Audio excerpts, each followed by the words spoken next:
ఇచ్చిన maths homework రాశారా? Teacher నాకు అర్థం కాలేదని రాయలేదు టీచర్. మళ్ళీ మీ స్కూల్లో ప్రాక్టీస్ చేస్తారా? చేపిస్తానమ్మా. ఎందుకు చెప్పిన 2 సార్లు చేపిస్తాను. మీకు వస్తేనే కదా మ్యాథ్స్ చేపిస్తానులేనన్నా. Thank you teacher so much. నేను ఇందులో నీకేం నేర్పించాలి? టీచర్ ఈ పేజీ అన్నా ఇవి రావట్లేదు టీచర్. ఇవి రావట్లేదు. ఇవి చాలా ఈజీ నాన్న, నేర్చుకోవచ్చు మనము ఆడుకోకుండా. చూడండి, ఇవి చదవడం నేర్చుకోవాలి. ఏంటంటే చూడండి, objects with flat surface unusually solid.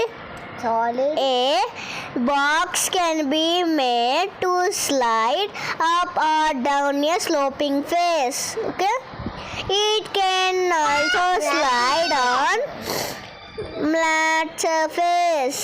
Friends, subscribe.